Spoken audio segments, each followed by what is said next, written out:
You're watching Major League Baseball's virtual network. I'm Nicholas Callis. NL Central Baseball tonight between the second place Chicago Cubs and the first place St. Louis Cardinals. There's Paul Goldschmidt tied with Ronald Acuna Jr. for the NL lead in home runs. Cardinals with an opportunity to get their 60th win tonight against a division rival.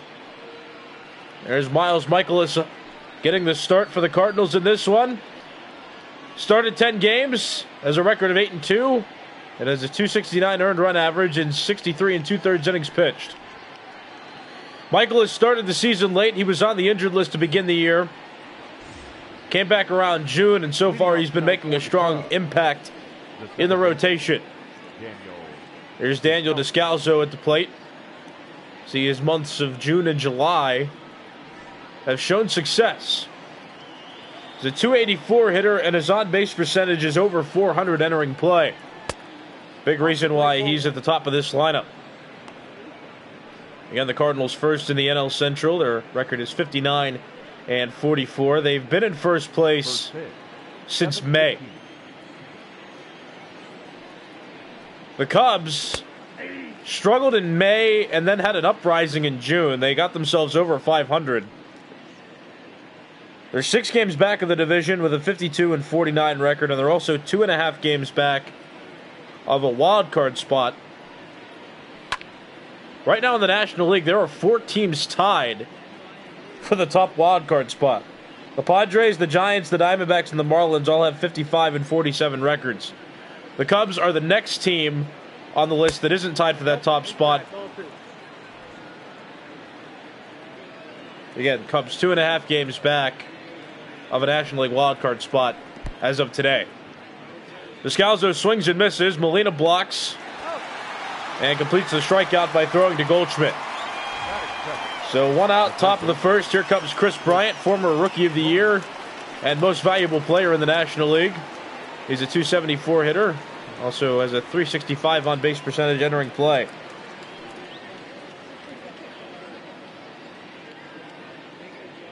Bryant also has 18 home runs and 39 RBIs. He's been moved around the order a bit this season, especially because of some injuries that the Cubs have sustained as a team. Right now, 3 key components to this Cubs team are on the injured list: John Lester, Wilson Contreras, and Yadier Molina. Bryant started the year as the leadoff hitter for the Cubs. Mikolas didn't like that call, evidently. But Bryant started off the year as the leadoff hitter. But with Yadier Molina being injured, Rizzo moved down into the 3rd spot, and Bryant moved down into the 2nd spot. And Daniel Descalso has been getting on base so much, David Ross felt it fitting to make him the leadoff hitter. And so far, it's been a formula that's worked. A breaking ball thrown by Mikolas that got left over the heart of the plate. Bryant hits it sharply up the middle, out of the reach of Kolten Wong there at second base. 1 out single for the Cubs, and now here comes the number 3 hitter, Anthony Rizzo. .273 hitter with 19 home runs and 55 RBIs. Represented the Cubs in the All-Star game this season.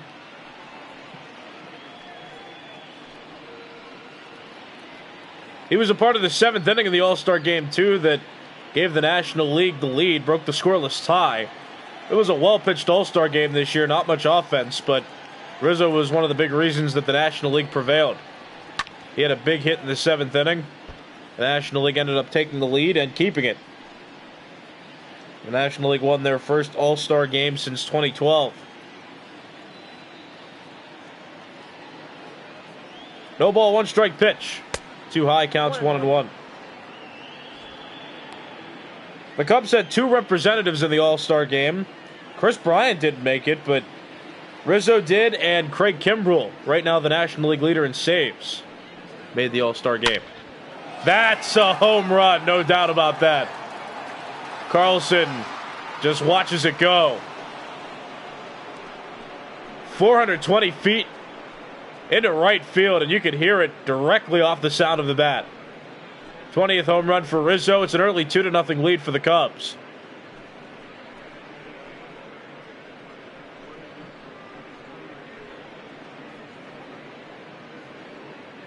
Well, let's analyze what that pitch was. Well, first of all, it was belt high. Rizzo knows how to handle those. Looked like a hanging breaking ball, just one that leaked too far over the plate. And look at that, that parallels the Golden Gate Bridge. Or not the Golden Gate Bridge, that's in San Francisco, the Arch. The left fielder, Kyle Schwarber. Here's Kyle Schwarber. Schwarber, 248 hitter with 17 home runs and 53 RBIs. Sure, Eric Ledford, you're going to give it to me for calling it the Golden Gate Bridge. No, but the St. Louis, the Arch out there. But that home run had an arc that paralleled the Arch out in center field.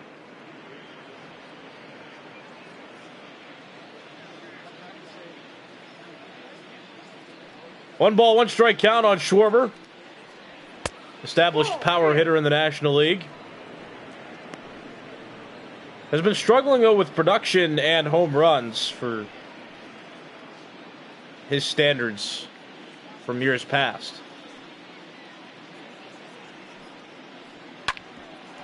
Ground ball right side. Played by Kolten Wong. Throws to Paul Goldschmidt. That's out number 2 in the top of the first inning. And with that, we'll look at the entire starting lineup for the Cubs. So with several injuries to the Cubs, you see some faces in different places. Victor Caratini doing the catching and batting eighth. Also David Bodie filling in for Javier Baez at shortstop. And he's coming up now. Bodie, a 264 hitter entering play. And he bats with 2 outs and the bases empty. And his team up by 2. Wong makes the catch, and the top of the first inning comes to an end. But Anthony Rizzo hits this 2-run home run that gives the Cubs an early 2-0 lead as we go to the bottom of the first.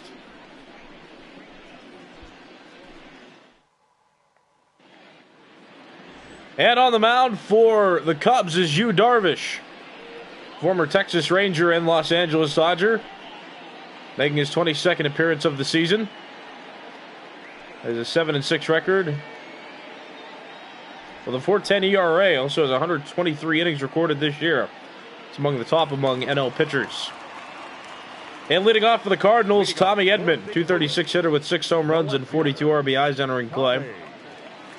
Dexter Fowler was the former leadoff hitter before Dylan Carlson got to regularly start in right field. So Edman is being experimented with at that leadoff position. And look at Chris Bryant. Wow. What a great play by Chris Bryant. There's a game I covered last week, too, where he made 2 great diving attempts and made 1 play. This time just vacuumed that ground ball up. So on 1 pitch, Tommy Edman's out, and now here comes Kolten Wong. 241 hitter with 1 home run entering play. Wong, not too many outstanding power numbers this year, but he's still getting on base at a good enough rate to keep him at the top of the order. As mentioned before, the Cubs, second in the NL Central, 52-49 is their record.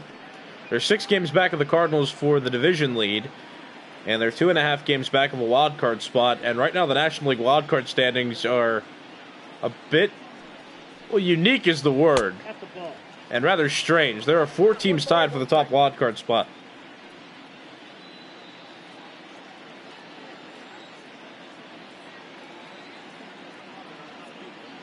One ball, one strike count on Wong, who fouls that pitch off. Now the count 1-2. Wong made his Major League debut in 2013. He was a large part of the Cardinals' World Series run when they lost to the Red Sox that year. And he takes strike 3. Yu Darvish with 1 strikeout. 2 outs now in the bottom of the first, and here comes Paul Goldschmidt. 345 hitter with 36 homers and 96 RBIs entering play. Making a case for most valuable player in the National League, and he's among the top of several leaderboards in the NL. This is also the 3rd time in Goldschmidt's career that he's reached 36 home runs. He's done it 2 other times, once in 2013 and once in 2017. So with The second half of the season still to be played. He has an opportunity to break his career high in home runs. Chris Bryant with another flashy play. Look at that. Backhanded play, jump throw, gets Goldschmidt out at first, and the Cardinals go scoreless in the bottom of the first inning. So after a full inning played at Busch Stadium, it's the Cubs 2 and the Cardinals 0. You're watching Major League Baseball's virtual network, brought to you by MLB The Show 20. I'm Nicholas Callis. 6, 7, 8 hitters due up for the Cubs in this half inning. Jason Hayward, Ian Happ, and Victor Caratini. Jason Hayward, an outfielder that graced the Cardinals for a year. It was back in 2015. He got traded from the Braves to the Cardinals. It was kind of unfortunate, though, that the Cardinals had to acquire him, because they had a young, talented outfielder, Oscar Taveras, who was breaking out in 2014 when, in the offseason that year, 1 ball, 2 strikes, count. He was killed unexpectedly in a car accident. And so the Cardinals needed some outfield help, and the Braves were selling Hayward, so the two agreed to a deal. Hayward played for the Cardinals in 2015, helped the Cardinals win 101 games that year, and then in that offseason when he hit free agency, he signed with the Cubs. Play made there, Hayward out at first, and with one out in the top of the second, we'll take a look at the starting defense for the Cardinals. Edman, a versatile player, out in left. Bader in center. Carlson, the rookie, in right. Carpenter at third base. DeYoung at short. Wong, Gold Glove winner last year, at second. Goldschmidt at first. And Yadier Molina, one of the best catchers of this generation, doing the catching in this game. That's strike one. Now, in real life, Yadier Molina wanted to retire at the end of this season, but with the COVID-19 outbreak, Yadier Molina wants to see if he can get an extension from the Cardinals, and the Cardinals unsure if that's possible. We'll have to see how that unfolds in real life, but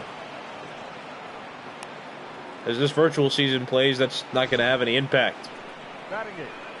Ian Happ with the third hit for the Cubs in this game through less than 2 full innings now. This was fastball right down the middle, and he just lined it over the shortstop's head.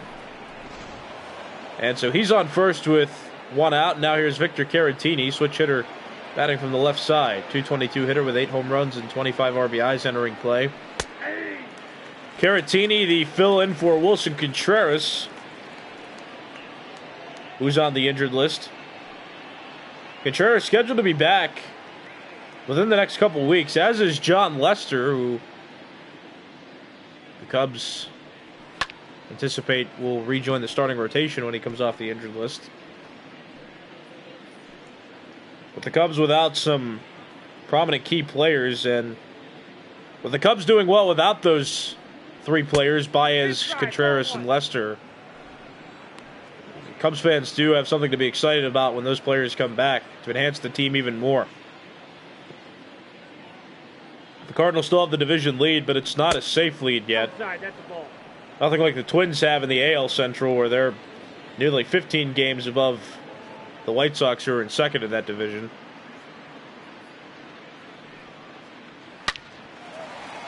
Sharp line drive caught at shortstop by Paul DeYoung. That's out number 2. Well struck ball by Caratini, just hit it to the wrong place.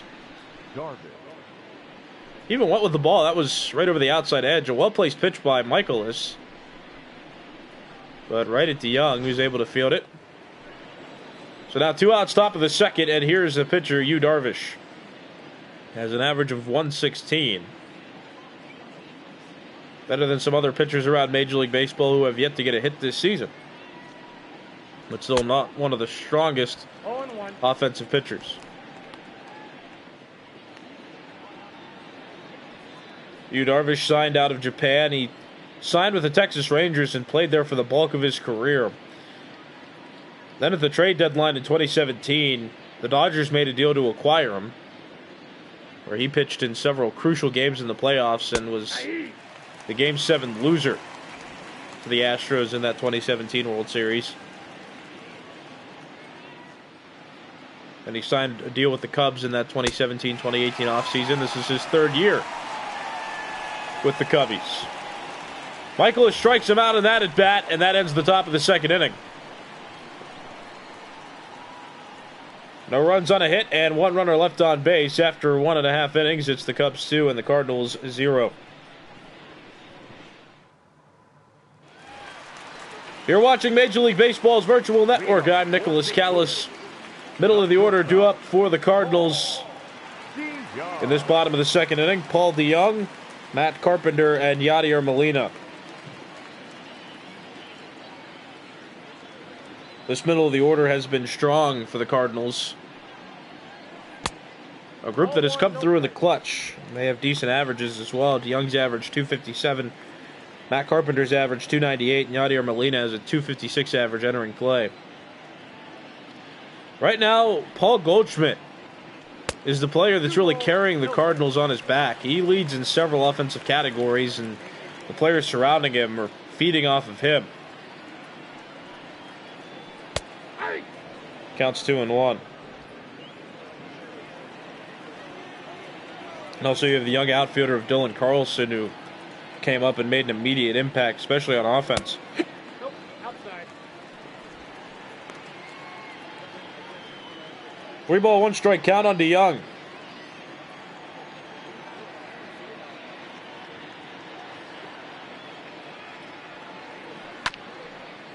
Chopped on the ground. Bodie at short plays and throws to Rizzo. So DeJong is out at first. And with one out in this bottom of the second inning, we'll take a look at the Cubs' starting defense.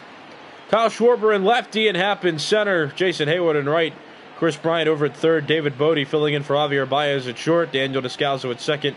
Anthony Rizzo, who won a Gold Glove last season, among first basemen in the NL, at first base in this game for the Cubs. And behind the plate, Victor Caratini. So now here's Matt Carpenter, .298 hitter entering play. First pitch from Darvish to him is a strike. 0-1's the count. Carpenter, a .298 hitter with 16 home runs and 44 RBIs entering play. Was injured around May and then benched. But got an opportunity to start again at third base after a couple weeks, and he's done well since he's been back in the starting lineup. Pops this one up against the shift, but high enough to be played by Chris Bryant. That's out number 2. Batting 6, the catcher, Yadier. Yu Darvish has been throwing efficiently early in this game. 14 pitches through an inning and 2/3 now. And here's Yadier Molina. .256 hitter with 8 home runs and 36 RBIs entering play. And you see has a better average against left-handed pitching, but not facing a lefty in this at-bat.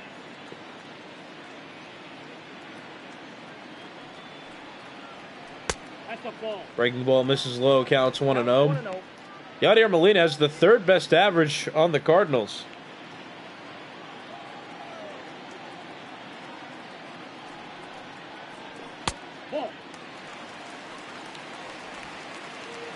I mean, the formula for the Cardinals this year hasn't been outstanding offense, just in general, but it's been more clutch hitting, along with Paul Goldschmidt being an outstanding hitter. But the pitching for the Cardinals has really been the story this season so far.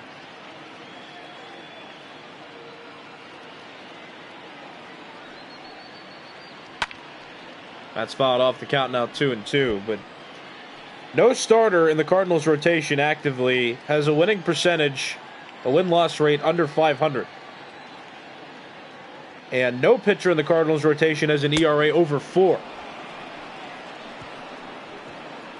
Molina swings and misses, strikes out against Yu Darvish, and that ends the second inning. So no runs on no hits, and nobody left on base for the Cardinals. After 2 full innings, the Cubs lead this one 2-0.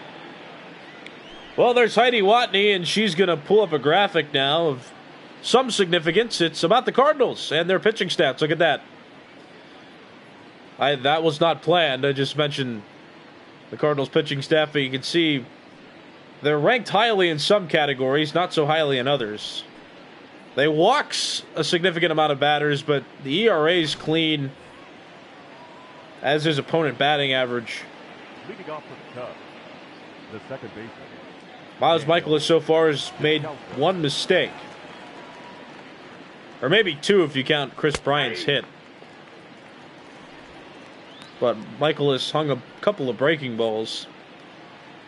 One was served into center by Chris Bryant, and the other was hit deep into the right field seats by Anthony Rizzo.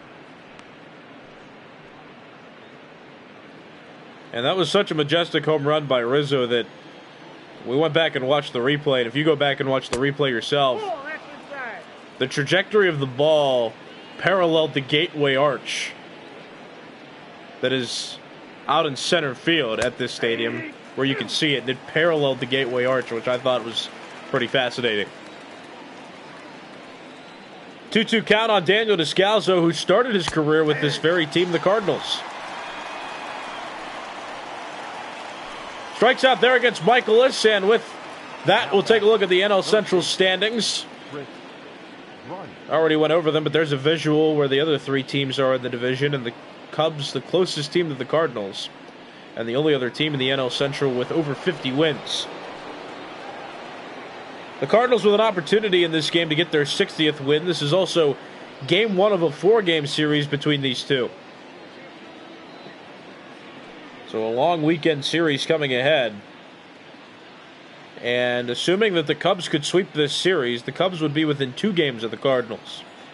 If they won the series outright, they'd be 3 games back at the end. Ball 1, no strike. Chris Bryant 1 for 1. He singled back in the first and scored on the Anthony Rizzo home run.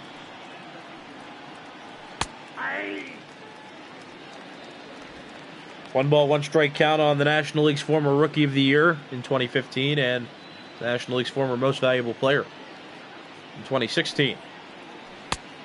Outside counts 2-1. But this is a critical series for both the Cardinals and the Cubs. Now, if you flip it around, if the Cardinals were able to sweep this series, the Cardinals would have a 10-game lead in the NL Central, at least over the Cubs. That's still pending how the Brewers would do on how much of a lead the Cardinals would have for the division. But the Cubs, if the Cubs got swept, they'd be in trouble. Strike 3 called at the top of the zone. Michaelis with 4 strikeouts now, and there are 2 outs in the top of the third. Anthony Rizzo. So 2 outs top of the third inning. Here's Anthony Rizzo, who's 1 for 1. He had a 2-run home run back in inning number 1. A 420-foot blast. Gave the Cubs an early 2-0 lead. A lead that has stood so far. We're still in the first third of regulation. And Miles Michaelis, other than giving up those 2 hits in the first, the single to Bryant and the homer to Rizzo, he's been relatively cool. Hasn't given up a run. And has pitched more or less efficiently. Counts 1-2 on Rizzo. Reigning Gold Glove Award winner in the National League among first basemen. Pops that pitch foul. The count's still 1-2. Rizzo batting third in the spot that Javier Baez once graced, but as mentioned before, Baez is on the injured list. And Rizzo doing well, producing out of the 3-hole for the Cubs, as evident by his early home run. But he flies out there to Harrison Bader. That ends the top of the third. No runs on no hits, and nobody left on for the Cubs. We'll go to the bottom of the third. It's a 2-0 Cubs lead. You're watching Major League Baseball's virtual network, brought to you by MLB The Show 20. I'm Nicholas Callis. Bottom of the order due up for the Cardinals in this half inning. Harrison Bader, Dylan Carlson, and Miles Michaelis. Bader, 253 hitter with 7 home runs and 31 RBIs entering play. Also has 9 stolen bases. When he gets on base, he is a threat to run. He's one of the fastest runners in baseball. So covers a significant amount of range out in center field. It's a 3rd-round draft pick in the 2015 draft by the Cardinals. Made his debut a few seasons ago. 1-1. He's actually hitting well, a little better than he had in years past. His offensive numbers haven't been great in years past. This year he's shown an improvement. But the reason why he's in center field is for the fact that he covers a lot of ground. He has a strong throwing arm.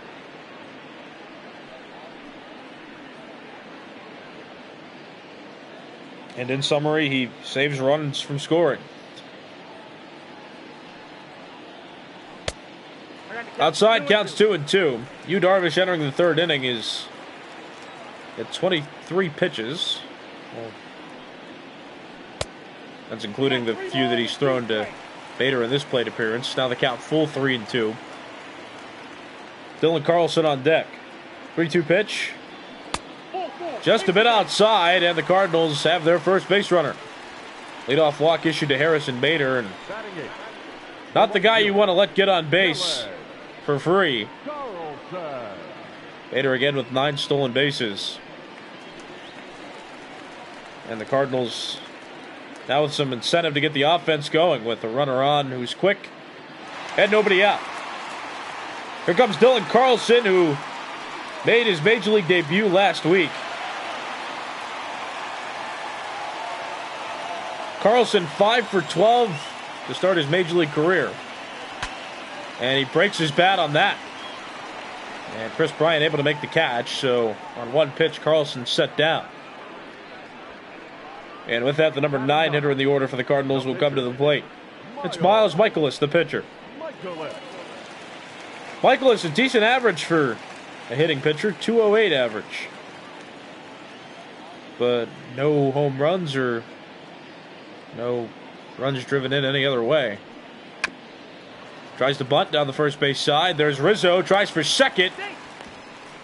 Bader's safe at second, and Mikolas beats out the back end. That will not be a hit. Credited to Mikolas. He'll reach on a fielder's choice.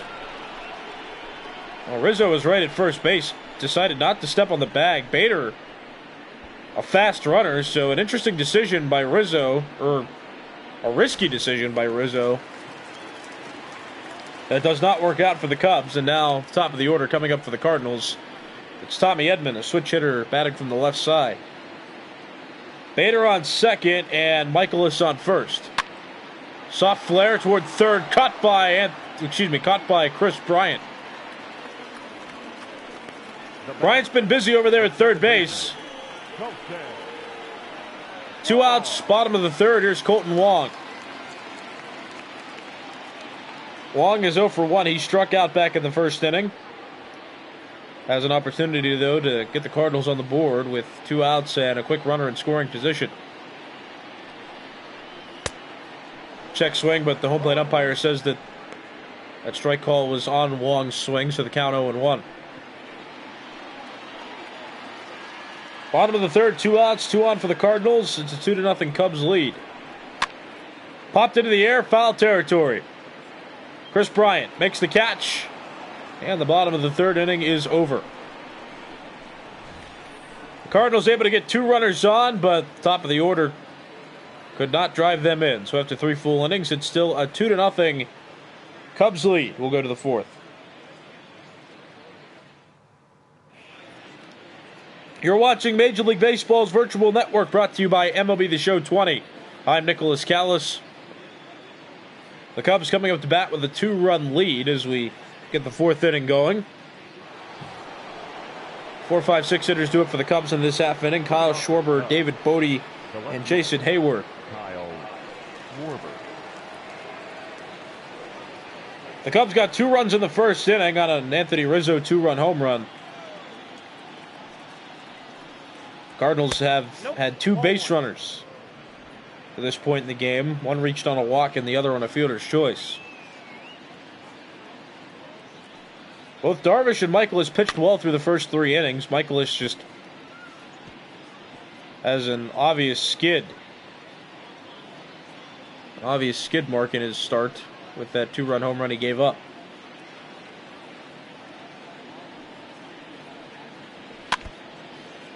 Fouled off, the count now 1-2.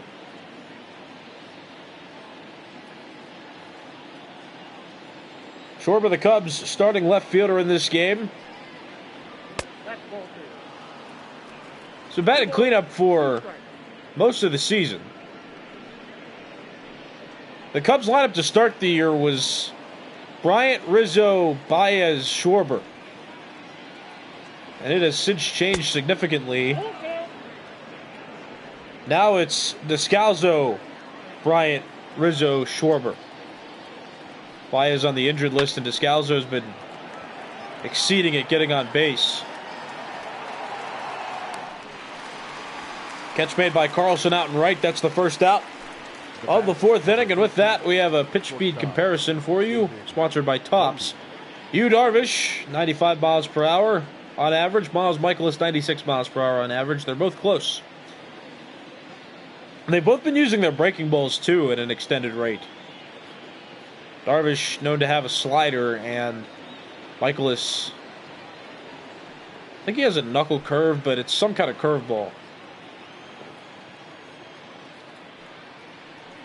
David Bodie at the plate. He takes ball one. Bodie, 5 for 12 over his last few games. He started the year on the bench. When you have Yadier Baez as your shortstop and Chris Bryant is your third baseman, it's hard to find a starting spot. But Bodie, fortunate enough to be a starter with Yadier Baez on the injured list. So we'll see what David Ross decides to do when Baez comes back, because Bodie's producing well.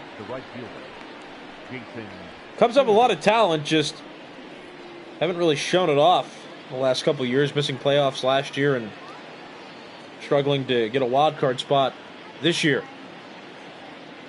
So Bodie out, 2 outs, top of the fourth. Now here's Jason Hayward. Hayward 0 for 1. 0-1's the count. An Atlanta Brave from 2010 to 2014, and played for the Cardinals in 2015. Now in his 5th season with the Cubs here in 2020. He's quickly down to the count, no balls and 2 strikes. This is game 1 of a 4-game series and a pivotal series for the Cubs. Inside counts 1-2. This series could bring the Cubs to within 2 games of the NL Central Division lead that the Cardinals have, or it could push them to as many as 10 games back. Outside counts even, 2 balls and 2 strikes.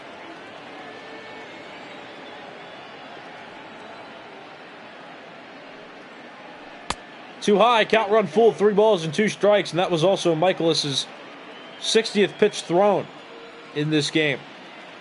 Full count pitch. That's ripped out to right field, headed toward the wall. It's going to one-hop the wall. Carlson plays it and gets it in quickly, but that does not stop Hayward from getting an extra base hit. He's on second with a double. Well, let's see where that pitch was. Fastball right down the middle. Hayward handled it well. And now he's in scoring position with 2 outs.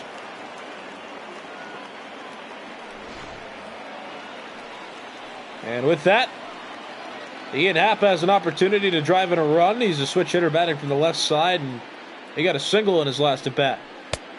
Takes ball 1 just a bit outside. Ian Happ, .260 hitter now with 16 homers and 39 RBIs. Has an opportunity to make it 40 with Hayward standing in scoring position out at second base. 1-0. Just a bit inside, counts 2-0. Michaelis nibbling the corners against Happ in this plate appearance. But no strike calls awarded yet. Happ also a 179 hitter with runners in scoring position this season. He has a hitter's count here. 2 ball, no strike pitch. He was hacking there, but just fouls it off. So now the count 2-1. 2 ball, 1 strike count. Down the left field line and foul. Well struck, but couldn't keep it in bounds. Count even now, 2 balls and 2 strikes.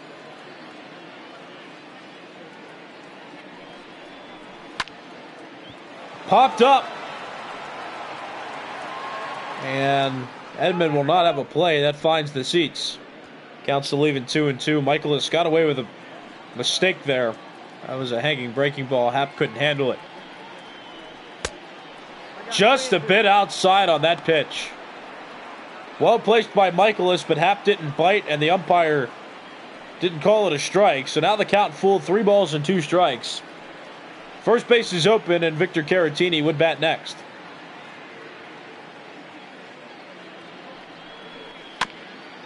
Chop that one foul. Happ continuing to extend this plate appearance. Count still full, 3-2, and Michaelis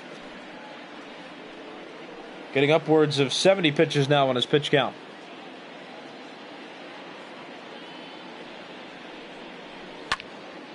That pop foul. And most likely Michaelis will throw the 70th pitch of his outing on this next one. He's also thrown 23 pitches just in this half inning.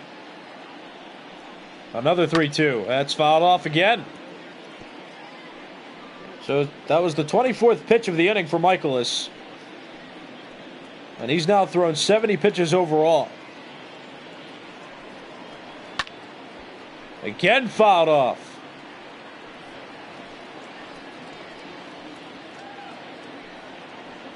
Well, if anything, this very well will have a long-lasting impact on Michaelis. Another foul ball. My goodness. Happ not going away easily, and this is already a quality at bat. He's made Michaelis throw over 10 pitches just in this plate appearance. Another foul ball. My goodness. We're about to see the 13th pitch of this plate appearance. These two deadlocked. Another full count pitch. Oh my goodness! Deep to right! That ball is gone!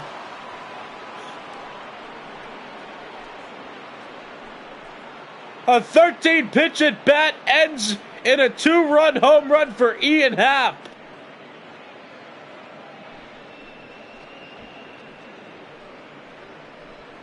It's a 4-0 Cubs lead. Michaelis tried to go back to a breaking ball, but he left it too far over the middle. Oh, that's a damaging blow to the Cardinals starter. The second 2-run home run he's given up in this game. Well, he'll remain in, but again, that'll have long-lasting effects on how long he's going to stay in this game moving forward.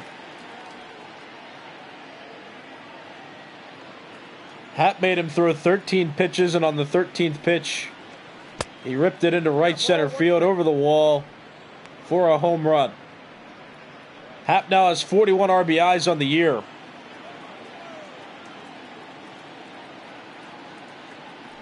Cubs now with a strong lead in the top of the 4th. Counts 1-2 on Caratini.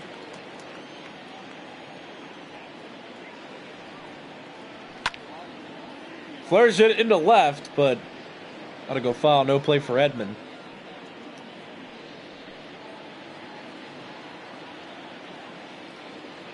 One ball, 2 strike count. That misses count even now. 2 balls and 2 strikes. Michael is struggling in this half inning. Gave up a 2-run home run to Anthony Rizzo in the first inning. And just gave up a 2-run home run to Ian Happ here in the 4th. In the dirt, counts full now. 3 balls and 2 strikes. Darvish is in the on-deck circle.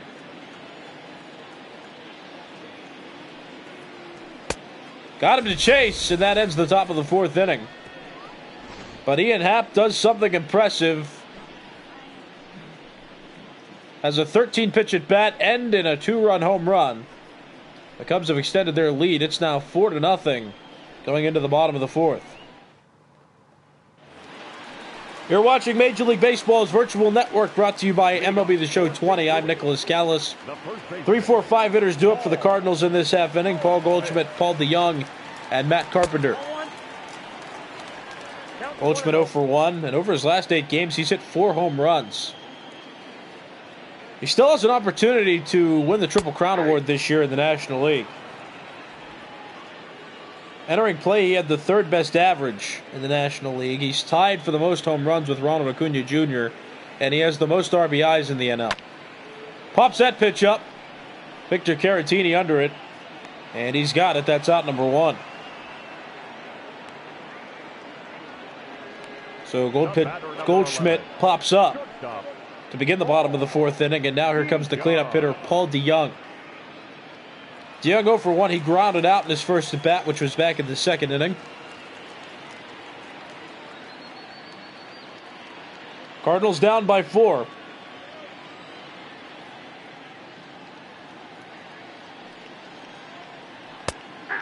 And DeJong takes strike 1. This is game 1 of a 4-game series between these two, and this is crucial. You're watching the number 1 team in the NL Central against the number 2 team. The Cardinals in first place, up on the Cubs by 6 games.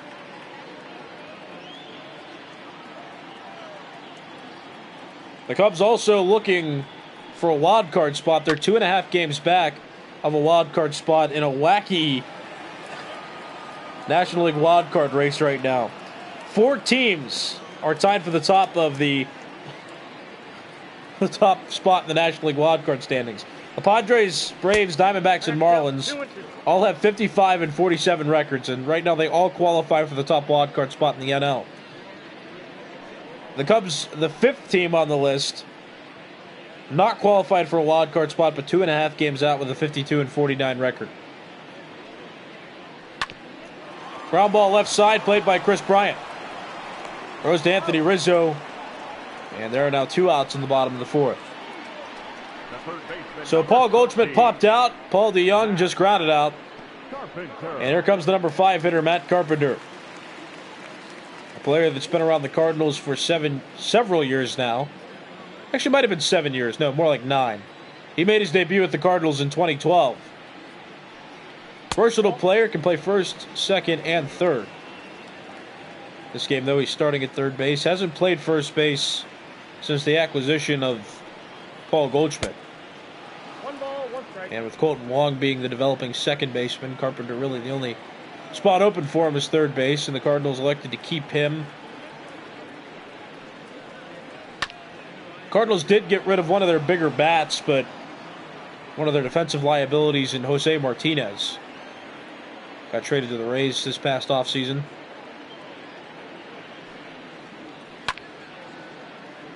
Martinez could play first, third, and the corner outfield positions, but it's been crowded for the Cardinals.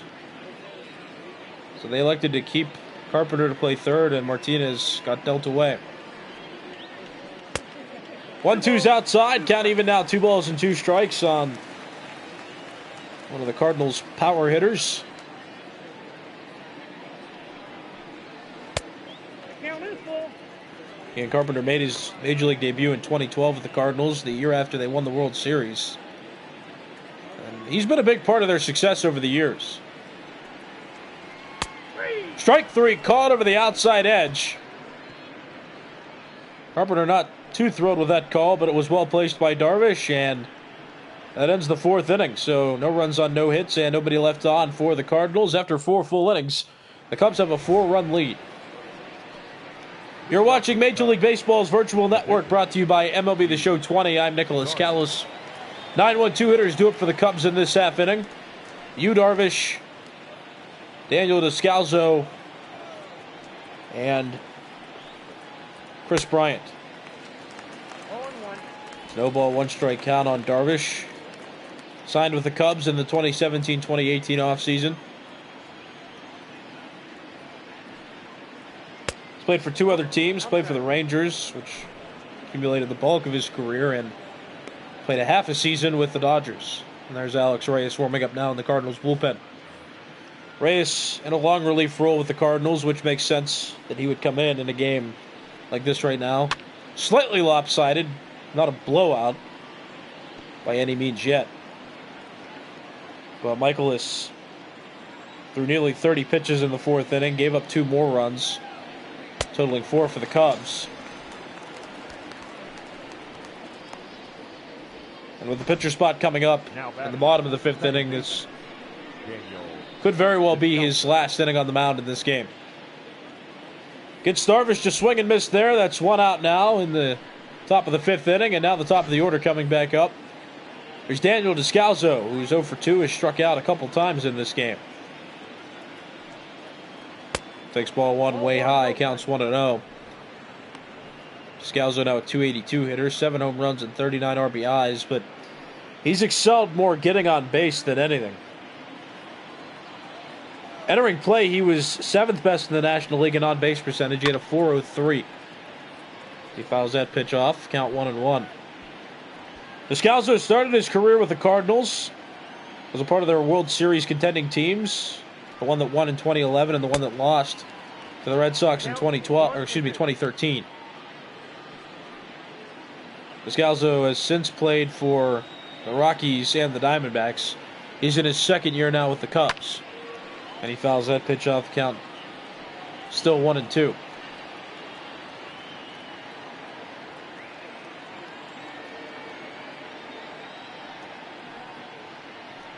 In the dirt, count even now, 2 balls and 2 strikes.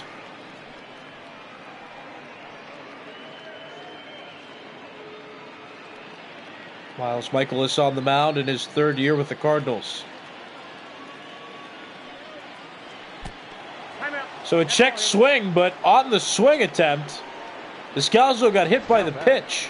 The third baseman, Bryant. See, that's an interesting call sometimes for umpires because a batter does have to make an effort to get out of the way of the pitch. So if a batter swings like that, doesn't make an effort to get out of the way, but he gets hit, might be a question of should he really be awarded first base, but the umpire in that case does. So that's the straw that breaks the camel's back for Michaelis. Your attention, please. He's done. Now pitching for the Cardinals. Could not pitch out of the 5th inning. Alex Reyes comes in, and he'll make his 36th appearance of the season in this one. Has a 6.66 ERA and 48 2/3 innings pitched.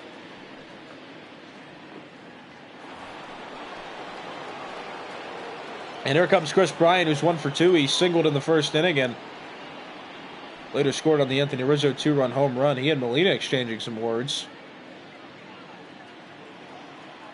Daniel Descalso on first base was hit by a pitch. Miles Michaelis pitched 4 1/3 innings. Gave up 4 earned runs. Descalso is still his responsibility, so the book not officially closed yet on him. Ground ball left side, a diving stop by Paul DeYoung, but he realizes he has no play, so he'll just hold the ball. That's Chris Bryant's 2nd hit, his 2nd single of the game, too. And so 2 runners on now with 1 out. And here comes Anthony Rizzo, who hit a 2-run home run in his first at bat, 1 for 2 officially in this game. And if he left the yard here, he could reach 60 RBIs on the season. He's at 57 right now. That total includes the 2 runs that he drove in back in the 1st. No ball, 1 strike count. Down low, counts 1-1. Rizzo hit a 2-run home run in the 1st. That made it 2-0. Then in the 4th, Ian Happ hit a 2-run home run after a 13-pitch at bat. Made it 4-0, and the Cubs threatening again here in the 5th. New arm on the mound, though, for the Cardinals, and Alex Reyes. Reyes was one of the former top prospects of the Cardinals. Hasn't blossomed yet as a prospect. I got to count 2-2. Mike Schilt not confident enough to put him in the starting rotation. So he's been primarily coming in out of the bullpen for the Cards. 3 ball, 2 strike count, 1 out, top of the 5th. This is game 1 of a 4-game series. The Cubs in 2nd in the NL Central, the Cardinals 1st. Full count pitch. Got him to chase, but Rizzo able to get a piece of the bat on the ball. So the count remains full, 3 balls and 2 strikes.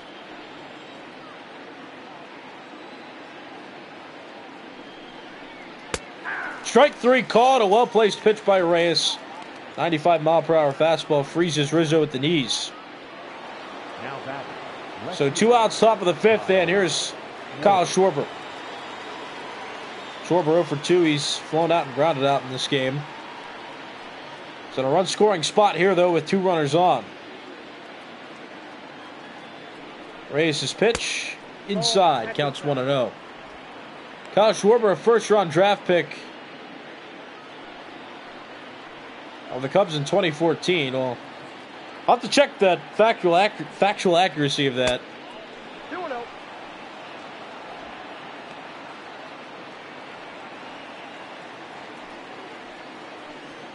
Yeah, maybe that is true. That's ball 3. I am quite aware that in 2015 he broke out with the Cubs.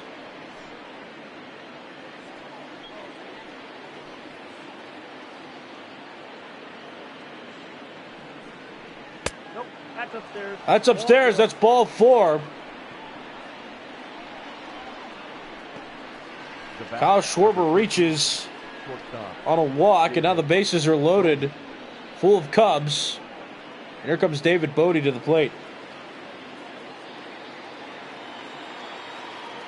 Bodie 0 for 2, but in a spot to blow this game open.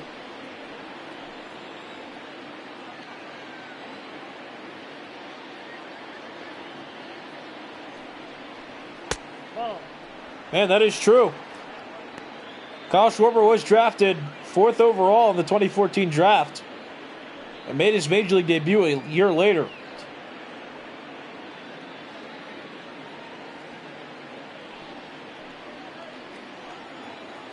Man, I knew he had his rookie season in somewhere around 2014 or 2015, but I had no idea he was drafted in 2014. Good for him, though. A catcher who was converted into an outfielder. He's made a pretty good career for himself. Well, I learned something new today. All right. Hitters count on David Bodie. 2 balls, no strikes. Alex Reyes with the pitch, and that misses high. Count is 3-0. So nowhere to put Bodie. He's well ahead 3-0. The Cubs already up by 4, and that pitch misses outside. That'll force home a run. Now batting. I'll take a look at our pitch tracks there. So that pitch was called a ball. That one called a ball. Actually, all of them are going to be called balls.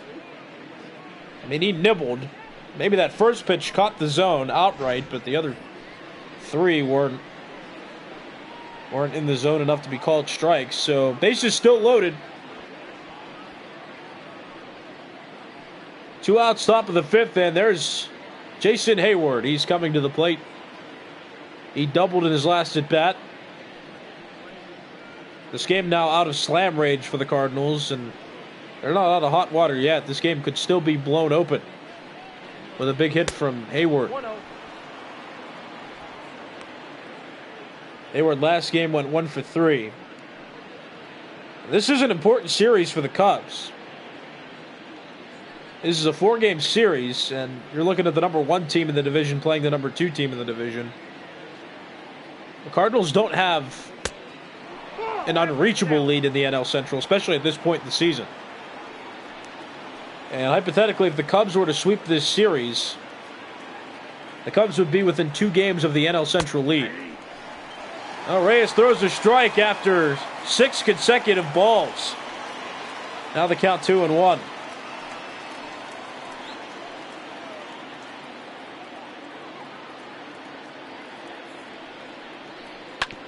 Ground ball right side. That's Paul Goldschmidt who plays it.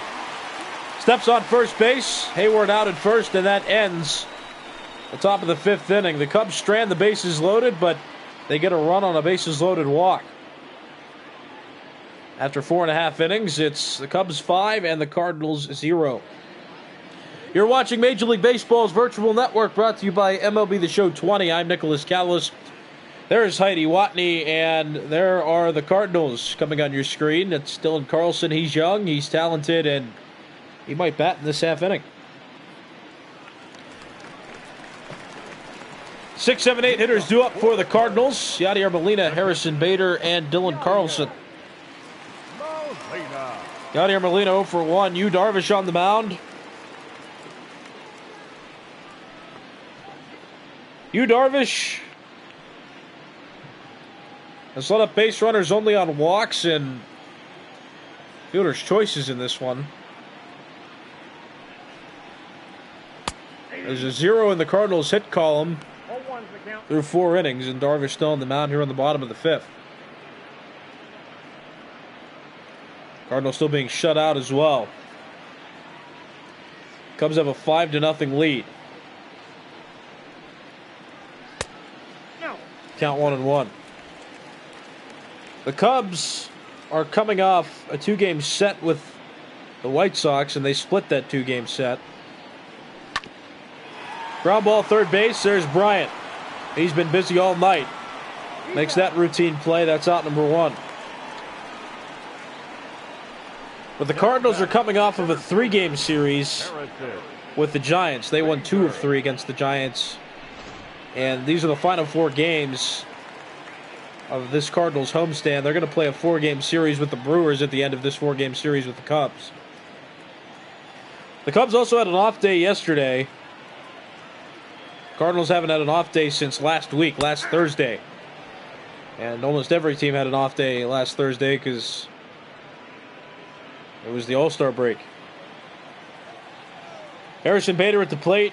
No official at bat for him. He walked in his first plate appearance. Line drive. Bobbled a bit by Rizzo at first. The recovery is in time. That was a close play at first base. Darvish hustled over to cover, and he covered in time. Rizzo, despite a slight bobble, able to get the flip off in time. And now there are 2 outs in the bottom of the 5th. Here comes Dylan Carlson, batting with the bases empty. Count 1-0. That's inside, counts 1-0. Carlson has hit 4 home runs and driven in 7 RBIs in his last few games.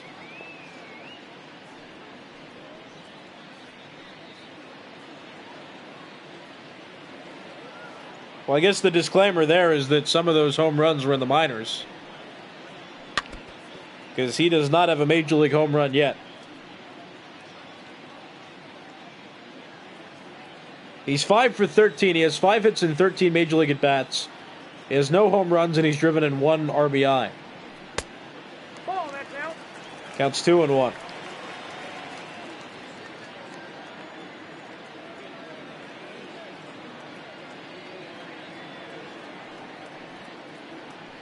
Ball, that's it. Just misses, counts 3-1. Pitcher spot on deck for the Cardinals. Carlson batting with a hitter's count. Swing and a miss, counts full 3-2. Carlson made his major league debut at this field against the New York Yankees last Friday.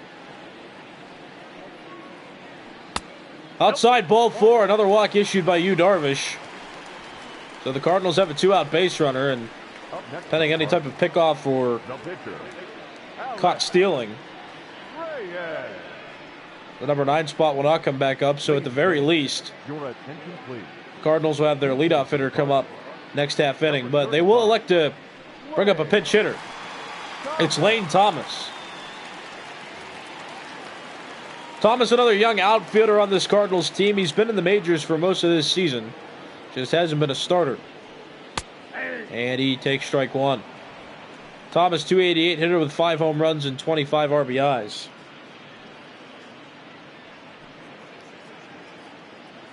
He's had 184 at-bats this season, so a healthy sample size. Ripped into left, a base hit, and that's the first hit for the Cardinals off Darvish in this game. A pinch hit single from Lane Thomas. Well, this is what he does to get on base. He has a pretty sweet swing. Doesn't look all that powerful, and Lane Thomas not known as a strong power hitter, but that's what makes him a solid offensive player, is just getting the bat through the zone, having a level or downward swing, and just hitting sharp ground balls and line drives to get on base. So now the top of the order comes up for the Cardinals. 2 outs, bottom of the 5th. Tommy Edman is 0 for 2. He's a switch hitter batting from the left side. And he takes ball 1. Tommy Edman, drafted in the 6th round by the Cardinals in 2016. Nope. Counts 2-0. Edman came up as a third baseman with the Cardinals, but naturally he's a shortstop and can also play the outfield. In this game, he's starting in left field. Sharp grounder past Chris Bryant at third, base hit. Dylan Carlson held at third. Lane Thomas moves from first to second. Tommy Edman on first. And now here's Kolten Wong, who's 0 for 2 against Darvish. Cardinals had no hits. Coming into this bottom of the fifth inning, there were 2 outs. Dylan Carlson worked a walk. Lane Thomas singled, and Tommy Edman followed that with a single of his own. Cardinals a big hit away from making this a game again.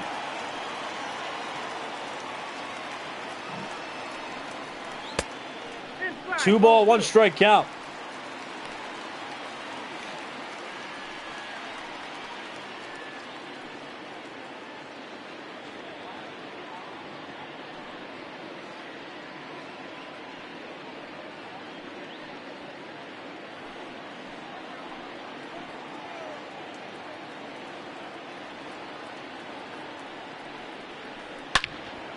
Deep into right field. That had the distance.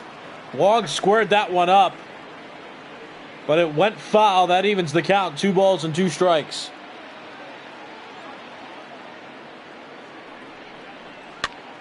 Soft liner into left field. Base hit.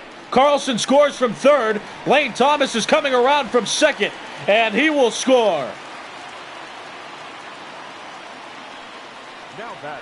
A 2 RBI single for Kolten Wong. It's now 5-2. The Cardinals have scored off of Darvish.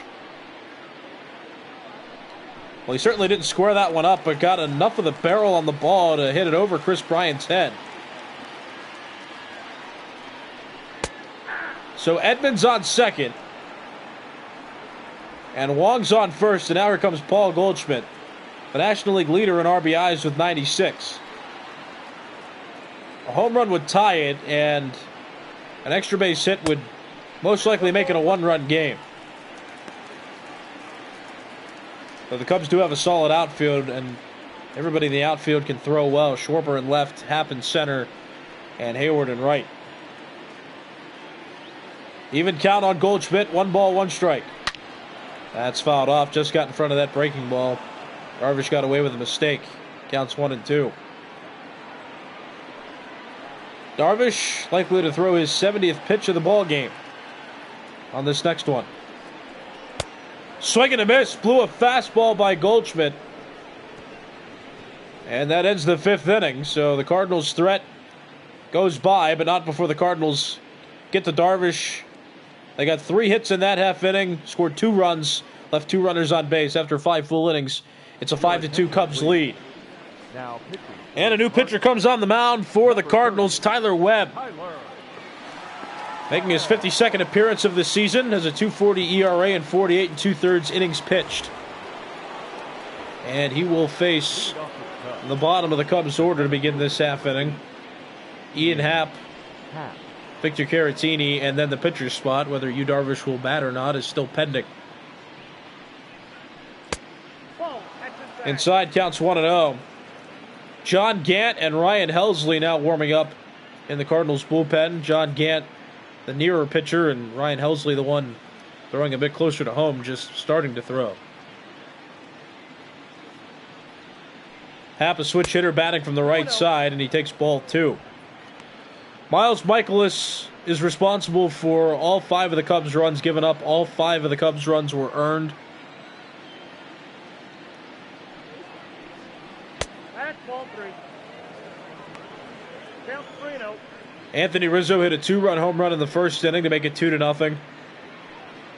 Ian Happ had a 13-pitch at bat before homering off Miles Michaelis to make it 4-0. Michaelis hit Daniel Descalso to put him on with 1 out in the top of the 5th inning. And Alex Reyes ended up getting the bases loaded, and then he walked home Descalso with the bases loaded. He walked David Bodie. The bases loaded, which made it a 5-0 Cubs lead. And since Michaelis led on Descalso, who ended up scoring, that run was tallied to Michaelis' scoreline. Happ walks the lead off the top of the 6th, but then the Cardinals got a couple runs back. They were able to start a 2-out rally, a walk, a couple singles, and then an RBI single from Kolten Wong drove in 2. Now it's 5-2 in the top of the 6th inning as that pitch misses.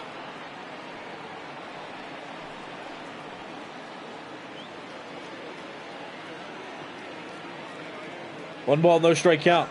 Runner goes. Little flare toward right. Carlson coming on. He makes the catch. Now he'll throw to first. But the ball dropped by Goldschmidt at first base. So Happ able to retreat back, thanks to what was either an errant throw by Carlson or a mishandling of the ball by Goldschmidt. But Darvish will bat. Struck out twice. Will bat with 1 out and a runner on, and he shows bunt. Gets it down right in front of the plate. Molina plays. Elects to throw to Goldschmidt at first, so Darvish is out, and that sacrifice successful. Happ moves from first to second. Now batting, the second baseman, Daniel. So 2 outs, top of the 6th, and the top of the order coming back up for the Cubs. It's Descalso. Descalso 0 for 2. In 3 plate appearances, he was hit by a pitch last inning and later came around to score.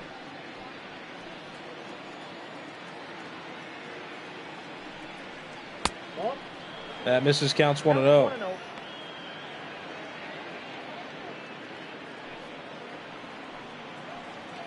Descalso playing in his 2nd season with the Cubs. 2 balls, no strike. Counts 2-0.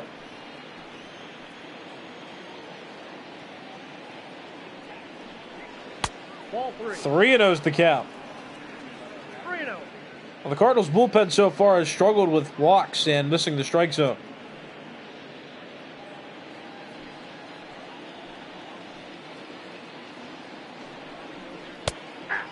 That finds the zone, counts 3-1. This is game 1 of a 4-game series between these two. The Cubs 6 games back of the Cardinals for first place in the NL Central.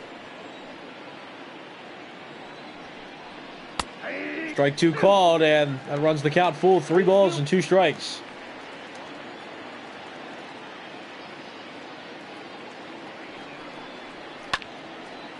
Fouled off, the count still full, 3-2. Cubs players have been putting together solid plate appearances in this game, making the Cardinals pitchers work for outs. On the ground right side, Paul Goldschmidt plays it, steps on first base himself, and the top of the 6th inning has come to an end. The Cubs get no runs in that half inning off Tyler Webb out of the bullpen. After 5.5 innings, the Cubs still lead this game. It's a 5-2 score. You're watching Major League Baseball's virtual network, brought to you by MLB The Show 20. I'm Nicholas Callis. Middle of the order due up for the Cardinals in this half inning. Paul DeYoung, Matt Carpenter, and Yadier Molina. Cubs lead this one 5-2. This is game 1 of a 4-game series.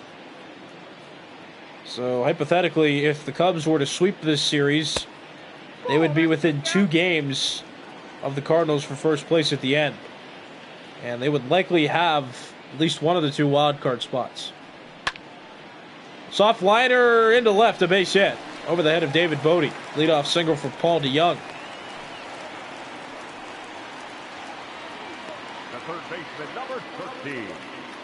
Now, on the other side of the coin, if the Cardinals were to sweep the series, the Cubs would be as many as 10 games behind the Cardinals for first place and would most likely move out of the race for a wild card contender. These two split the series. Nothing would change between the two of them. The only thing that might be affected, the only team that might be affected initially is the Cubs. depending on how the Brewers do. The Brewers have been off and on. They've been bipolar in their wins this season, and especially recently, but they were on their way to an over 500 winning percentage, and then they went on a losing streak. Right now, as of today, they've lost 7 of their last 10. The Brewers' overall record is 48-53, and they're 10 games back of the Cardinals, so maybe that could change if they win their weekend series. And if the Cubs lose this series, they'll might be able to move into second place. Cardinals will not lose their first place spot no matter how this series ends. But the Cubs sweeping this series would give them some playoff hopes and would put them in a stronger division race.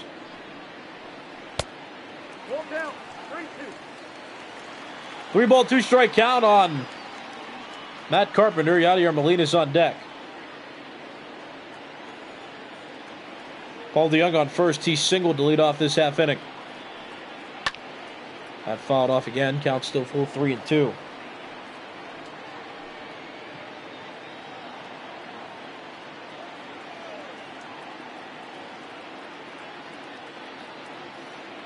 Full count pitch. Strike 3 called at the knees. Darvish with 5 strikeouts now. That's out number 1 in the bottom of the 6th. And now here comes Yadier Molina. Has struck out and grounded out in this game. Runner on first, 1 out. Cardinals down 3. Swing and a miss. Got him with that high fastball. Counts 0-1. Molina has been prone to grounded to double plays this season. He's grounded into 10. Double play would end this 6th inning. But a big hit could draw this game even closer. That's high. And that falls. A Bermuda Triangle style play. Oh no, but Matt Carpenter didn't get, or excuse me, that's Paul DeJong at first base. DeJong didn't get far enough off first. Look at that. Bodie the shortstop, Happ the center fielder, and Schwarber the left fielder. Neither one can make the catch, but DeJong didn't get off of first base. Credit Happ with that assist. Happ the center fielder threw it into second to force out DeJong at second base. So Yadier Molina reaches on what is ultimately scored a fielder's choice. Unfortunate situation for the Cardinals there. Now 2 outs, bottom of the 6th, and here is Harrison Bader, who takes ball 1. Dan Winkler and Michael Lorenzen now warming up in the bullpen. Winkler the one on the far side, and Lorenzen the one closer to the bullpen wall. 1 ball, no strike count. That's strike counts 1-1. The Cubs acquired Michael Lorenzen around the All-Star break from the Reds. The Reds have made a couple deals that were notable. Another one was the fact that just yesterday they traded Jesse Biddle to the Dodgers and they got Alex Wood back.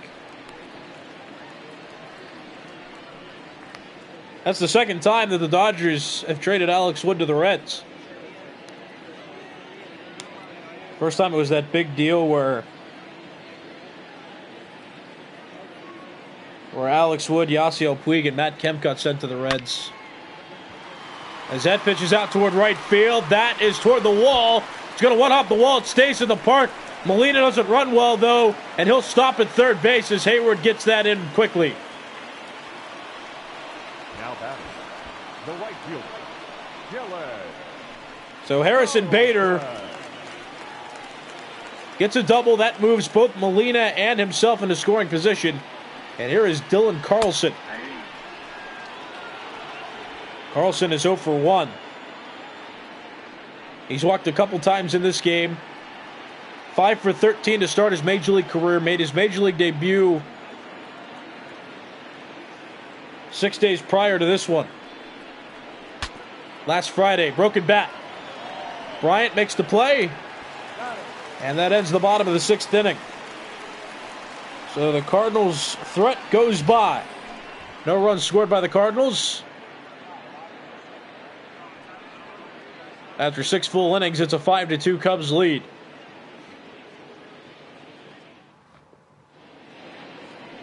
Here comes Mike Schilt out of the dugout, and this most likely will be a double switch, so let's listen and see who it affects. Your attention, please. These changes for St. Louis. Now pitching and batting in the eighth spot, number 21, Andrew Miller. Now playing right field and batting ninth, number 41, Tyler O'Neill. So the Cardinals are using a more offensive approach with that double switch. So instead of using a pinch hitter next inning, they've decided to take Dylan Carlson out of the game now. So Carlson is out. Andrew Miller's batting 8th in the order. That's where the pitcher spot is now. And Tyler O'Neill is now playing right field and batting 9th. 2, 3, 4 hitters due up for the Cubs in this half inning. Chris Bryant, Anthony Rizzo, and Kyle Schwarber. Bryant, the only right-handed hitter of the next 3 hitters for the Cubs. So with that new rule that says that a pitcher must face 3 hitters before being allowed to be replaced, this move works out for the Cardinals. 3 balls, 2 strikes. Because Miller will face 2 lefties out of the trio of hitters scheduled to bat next. It's full count on Bryant, though. Bryant 2 for 3 in this game. He has a couple singles.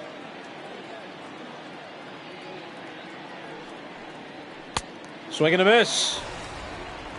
Miller blows by a 92-mile-per-hour fastball. The first baseman, number 44. Now 1 out, top of the 7th. Here's Anthony Rizzo. Got the offense started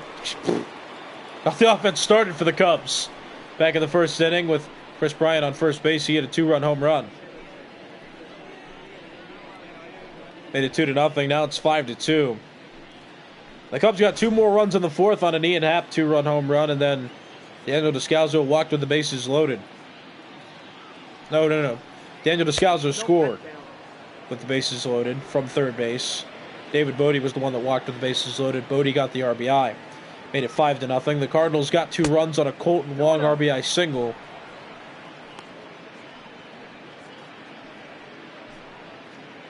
And that single scored 2 runs. It's 5-2.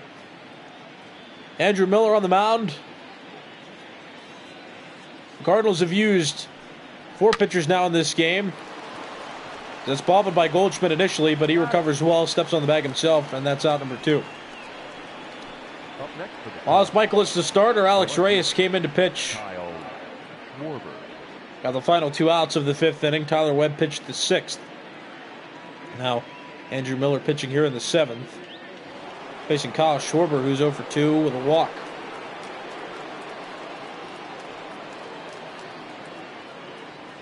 Miller has formerly pitched for the Detroit Tigers, the Boston Red Sox, the Baltimore Orioles, the New York Yankees, and the Cleveland Indians. He was a top starting pitcher prospect for the Detroit Tigers.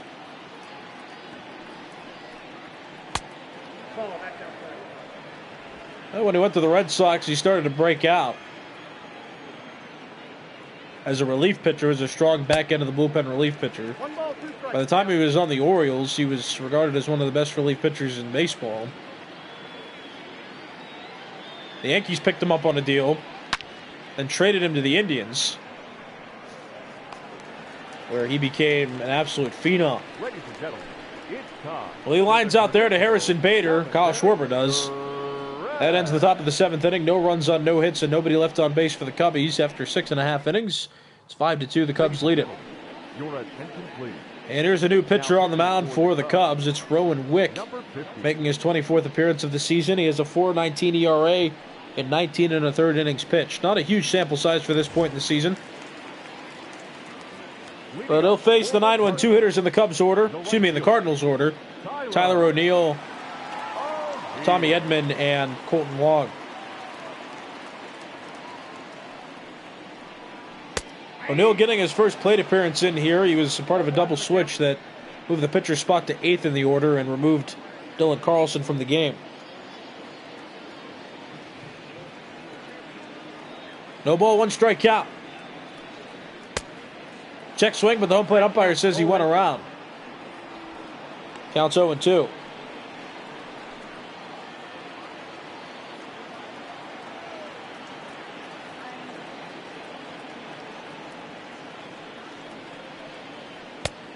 Too high, counts 1-2. So Darvish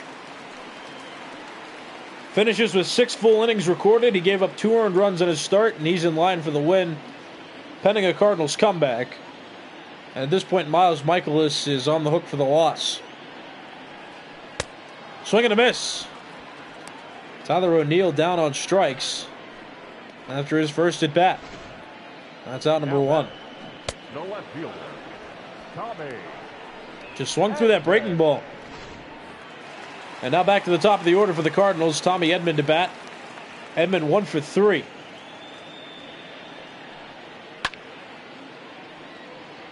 He hit a single earlier on. Back in the 5th inning, to be more specific.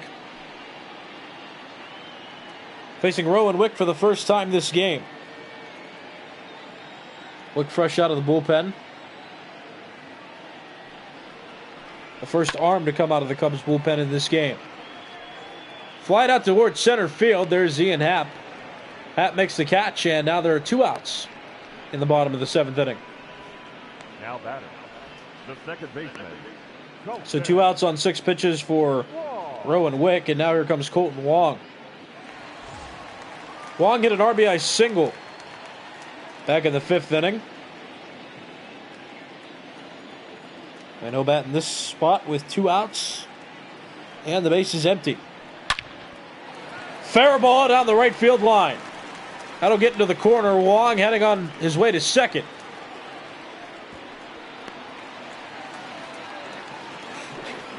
Should have said Kolten Wong is on his way to second, but no matter how you say it, Kolten Wong has a double with 2 outs in the bottom of the 7th inning. And that'll bring up Paul Goldschmidt. 0 for 3 in this game. That's dropped his average to 342. Still at 96 RBIs. And still at 36 home runs. He's matched his career high total of 36. He's hit 36 home runs twice in his career. Once in 2013 and once in 2017. This season he's batted .376 with runners in scoring position, though he's been silent out of the number 3 spot in this game. I got a ball, 1 strike. Goldschmidt has never hit 37 home runs in a single season in his career. And we're just into the new half of this season, so it's likely he will hit 37 homers for the first time in his career, and it's likely he could hit 40 too if he stays on the pace he's been on. Ball 2. Counts 2-2 on Goldschmidt. 2 balls, 2 strikes. Goldschmidt, one of the Cardinals to make the All-Star game this season. Giovanni Gallegos also made it. Gallegos was the saves leader at the end of the first half of the season. Now Craig Kimbrel has that honor with 35 saves. Swing and a miss. Paul Goldschmidt down on strikes again. He's 0 for 4 in this game. And that ends the 7th. Cardinals leave a runner in scoring position. After 7 full innings, the Cubs still lead this game. It's 5-2. Your attention, please. New pitcher on the mound now for the Cardinals. It's Jordan Hicks, Number 12. making his 8th appearance of the season. Has not given up an earned run in 9 innings pitched this season. Of course, the sample size is so small because of the fact that Hicks started the year on the injured list and came back around June. That's out. However, it's not surprising that he has the ability to be dominant. He broke out with the Cardinals last year for consistently throwing his fastball in triple digits, but also unleashing a sinker that, on average, reaches 98 miles per hour. Look at that one. That one was 99. And why that's so unhittable and so impressive is because a fastball comes in straight. So typically, a hitter can time a fastball no matter how quick it's coming in, if it's thrown consistently enough. And a breaking ball can be adjusted to if you read the spin on the ball. Why a sinker is so difficult coming in at 98, 99 miles per hour is because it doesn't have break. I mean, it does, but it doesn't have sweeping break like a curveball or a slider does. It has darting action. Like, it darts down. So when a hitter's trying to recognize Hicks' fastball versus his sinker, it's a 50-50 guess whether the pitch is going to stay straight at 100, 101 miles per hour or whether it's going to dart downward at 98, 99.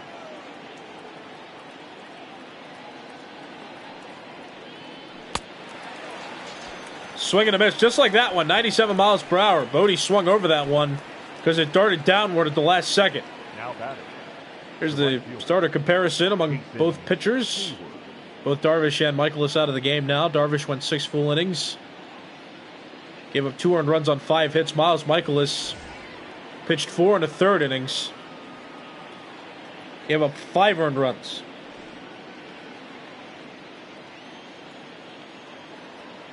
Now here's Jason Hayward, who's 1 for 3. He doubled earlier in this game, and he takes strike 1. John Gant and Ryan Helsley warming up.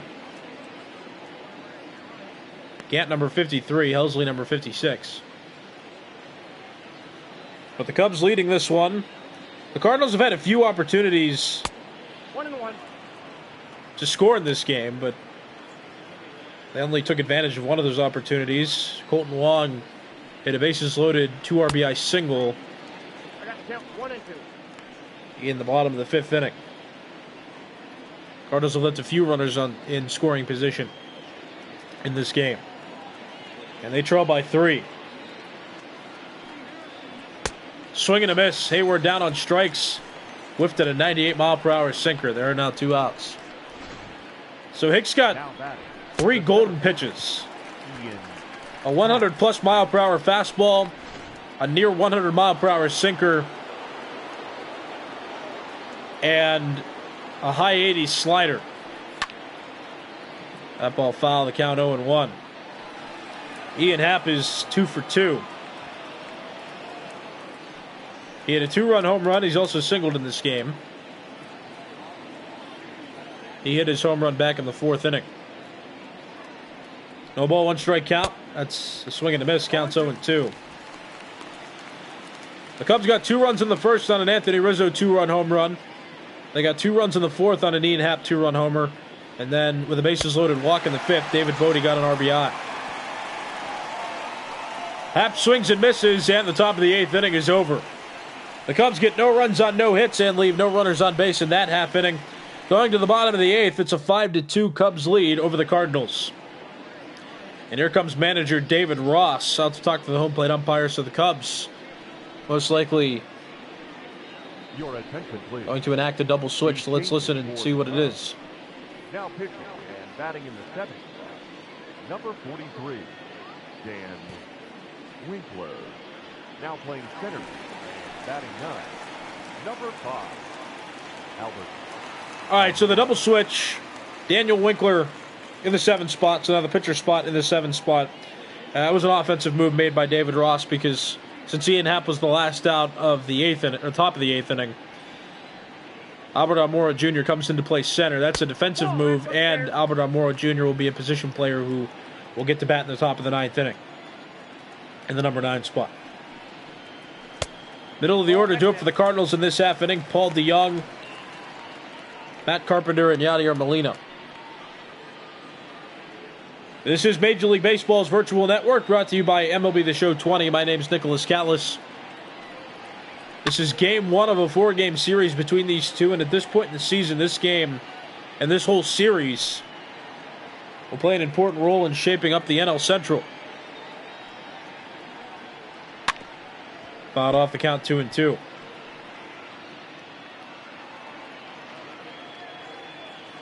But the Cubs are 6 games back of the Cardinals right now for the NL Central lead. A sweep of this series would put them within 2 games of the Cardinals at the end. If the Cubs get swept, they'll be 10 games back of the NL Central lead, and that's still pending what the Brewers will do, so whether they'd be in second or third would be up to how the Brewers did in their respective series coming up this weekend. That's fouled off, the count still even 2-2. If this series were to get split, then pending how the Brewers would do, then these two themselves would not move. Swing and a miss, Paul DeYoung down on strikes. That's out number 1. The batter, the third baseman, Matt Carpenter. But winning this series will have an immediate impact on where the standings lie. So the Cubs with an opportunity here to gain some ground in the NL Central and make a postseason push, gain some momentum here in late July. Matt Carpenter at the plate, he's 0 for 3. That's a ball. The Cubs were struggling to start the season. After a long time of the Cardinals being the only team in the NL Central to have a winning percentage over 500, the Cubs broke that barrier, got themselves back within playoff boundaries. They're 2.5 games back of a wild card spot at this point. And again, there's 6 games back of the Cardinals entering play. I got to count 2-2. The Brewers, Reds, and Pirates. Well, the Brewers started the season off strong. The Brewers were in first place at the end of April, but fell out in the month of May and haven't recovered. And the Reds and Pirates started off slow, and they've continued to struggle. The catcher, Yadier Molina. The Reds and Pirates have continued to struggle.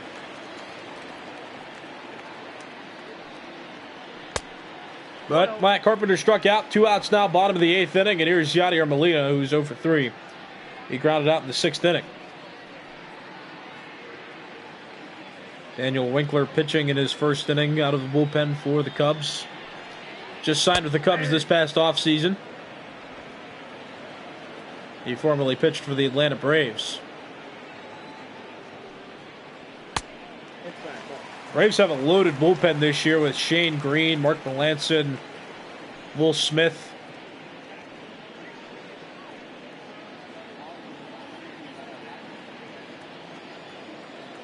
Two ball, 1 strike count.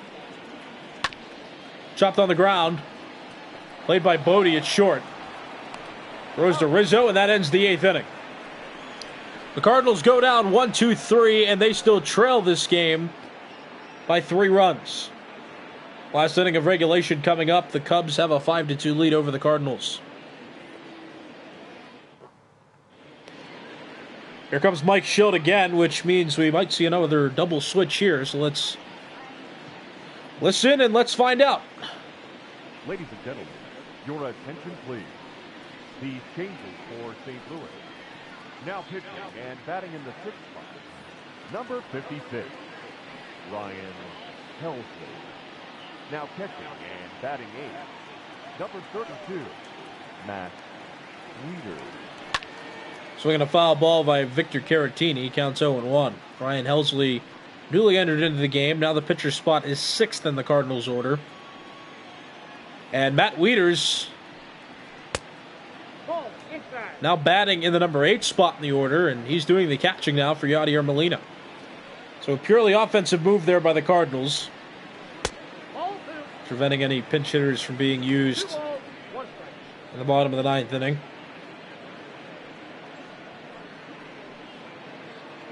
Wieters is a strong offensive catcher as well, and Cardinals need runs, so a move that makes sense by Mike Schilt. Counts 2-2. Victor Caratini at the plate. He's 0 for 3. He is the Cubs catcher. Wilson Contreras still on the injured list for the Cubs, but he's expected to be back within the next couple weeks. He was starting off the year well, too, for the Cubs. It's kind of unfortunate for them that he ended up getting hurt. Had a knee problem, but he'll be coming back soon, and with the Cubs doing well recently, he might help them into a playoff push.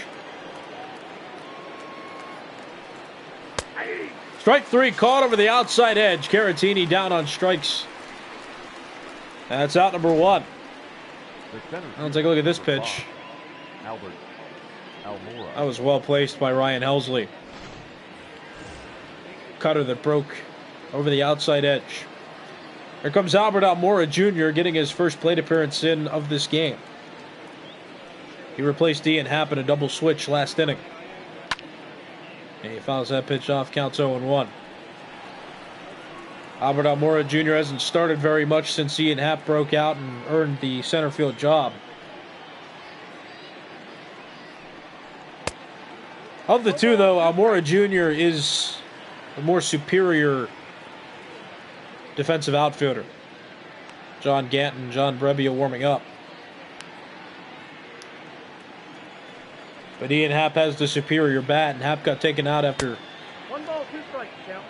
getting a couple hits in this game, one of which included a 2-run home run back in inning number 4.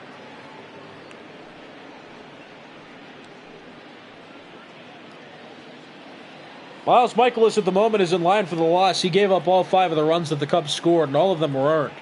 That's ball 2. Just missed outside, counts 2-2.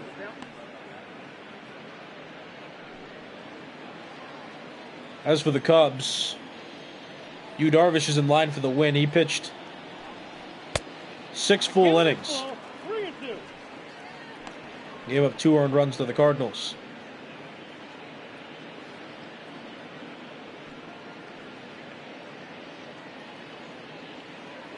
Three ball, 2 strike count on Almora Jr.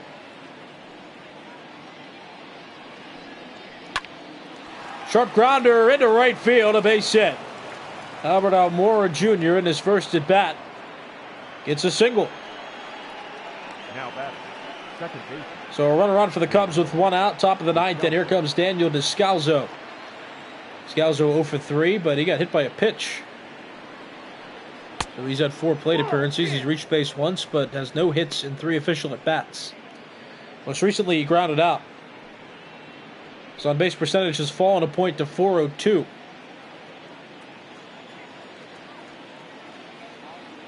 He's in the top 10, though, in the National League for on-base percentage. One of a select few with an OBP over OBP over 400. High fly ball towards center field. Bader going back. He's on the track. Catch made. That's out number 2. And Almora Jr. will go back to first base. That sounded like it was hit well off the bat, but it died out in center field. So 2 outs, top of the 9th. Here's Chris Bryant, who's 2 for 4 with a couple singles. He also scored once.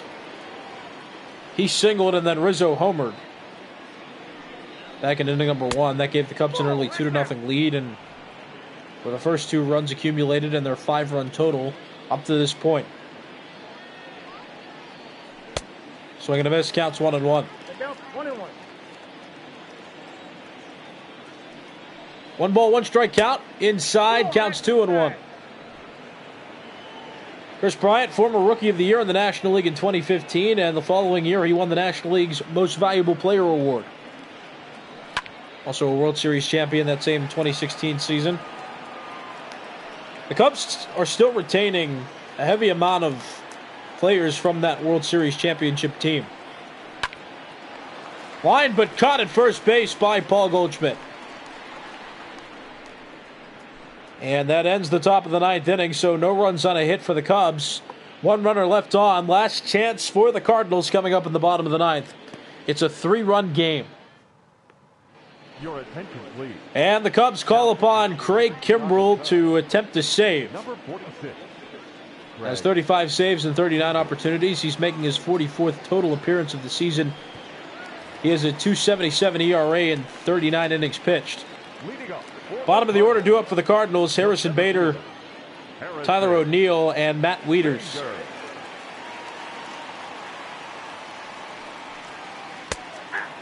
Strike 1 called on Bader. Craig Kimbrel is the National League leader in saves with 35.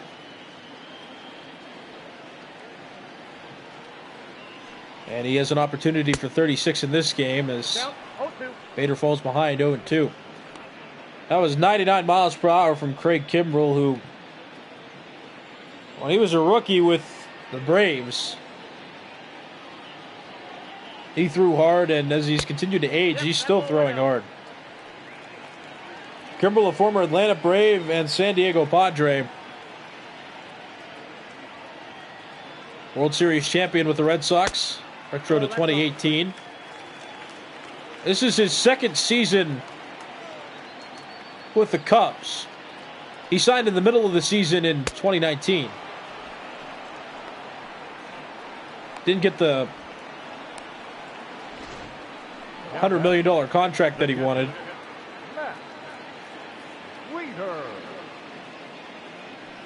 But he's been pitching well, and he agreed to a deal, and now he's the National League saves leader up to this point. And he starts this half inning out with a strikeout. Now here's Matt Wieters. Ball one, no strike. So I got the order wrong. It was Bader, Wieters, and then O'Neill is scheduled to bat next. But either way, the three coming up were correct. But Wieters, a switch hitter, batting from the left side. He came in as a part of a double switch at the top of this inning. Replaced Yadier Molina at the catcher's position. At this point in his career, Wieters the superior offensive player to Molina, although Molina still great defensively.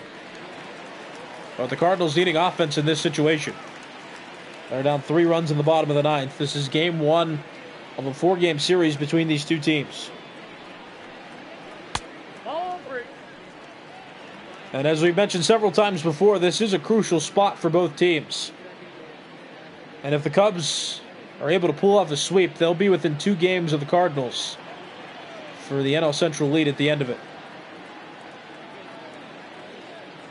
And now they're in position to win game 1 as that swung out and missed. Counts full 3-2.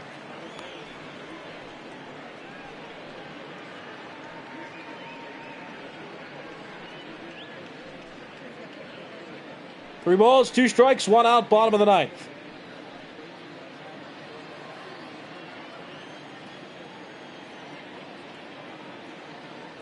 Matt Wieters in his first plate appearance. Hasn't concluded yet. He fouls that one off. Count still full 3-2.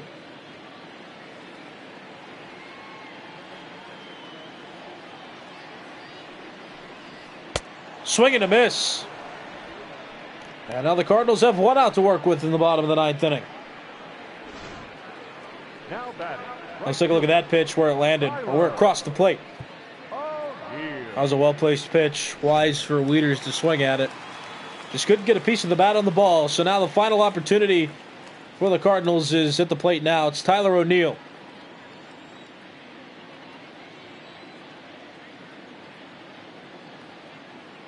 Kimbrel's pitch.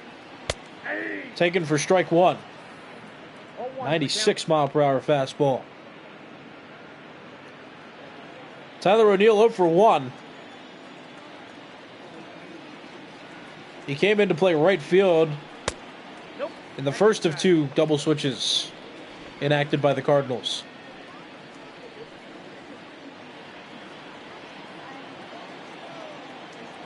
One ball, 1 strike count. Just a bit outside, counts 2-1 on O'Neill. O'Neill, an outfielder for the Cardinals.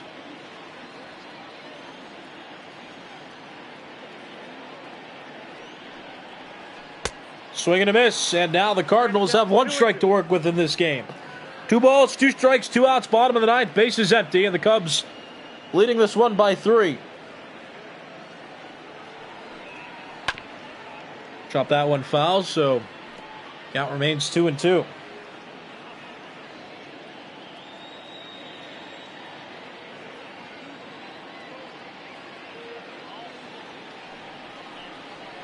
Got him swinging, and that ends the ball game.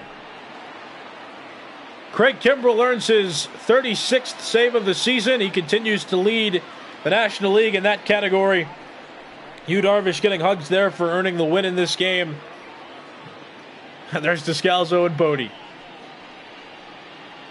2 middle infielders for the Cubs. Also played a role in the Cubs scoring. Descalso got hit by a pitch to be the first base runner for the Cubs in the top of the 5th inning. Then David Bodie came around to bat and drove Descalso home after walking with the bases loaded.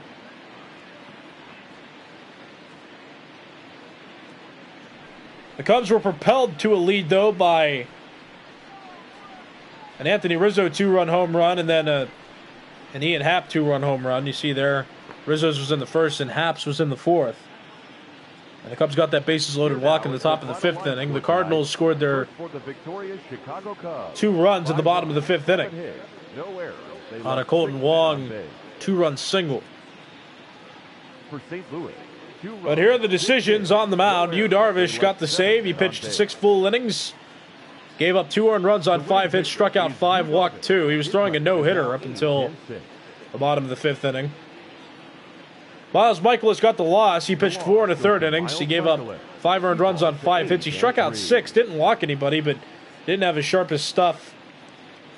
Also got beat badly in the top of the 4th inning. When he gave up those 2 runs, it was on a home run to Ian Happ, who homered after a 13-pitch at bat. Craig Kimbrel got the save in this one. He pitched an inning, struck out 3 batters, and earned his 36th save of the season, which again still leads all National League pitchers. Ian Happ got the player of the game. He got 2 hits and 3 at-bats. Hit a 2-run home run at the top of the 4th, and again that home run he hit was after a 13-pitch at bat, which is quite impressive. That pretty much sums it up here. Game 1 of this 4-game series belongs to the Cubs. The Cubs now 5 games back of the Cardinals for first place in the NL Central, and the Cubs also now 2 games back of a wild card spot, depending on how the other top 4 teams will do. Will depend on how much further the Cubs are back or closer to a wild card spot. All still depends. All still pending. So just check out the results and standings update to see where both of these teams are in terms of the NL Central standings, and especially for the Cubs in terms of wild card standings. But Cubs start the series off well. Again, if the Cubs are able to come up with a sweep in this series, the Cubs could move to within 2 games of the Cardinals for first place. So it's crucial that the Cardinals win at least 1 game in this series to avoid the Cubs getting so close. But we'll just have to see in the coming days. This series is to last throughout the weekend. Friday, Saturday, and Sunday are the last 3 games of this series, and those are when the last 3 games of this series are scheduled to be played. So look forward to the results and standings update in the coming days to see how these 2 teams do and to see if the Cubs can pull off a sweep. But they started in the right direction, winning Game 1 of this 4-game series. This has been a presentation of Major League Baseball's Virtual Network. This game and all of our games are brought to you by MLB The Show 20. My name is Nicholas Callis. Once again, the final score here from Busch Stadium, the Chicago Cubs 5 and the St. Louis Cardinals 2.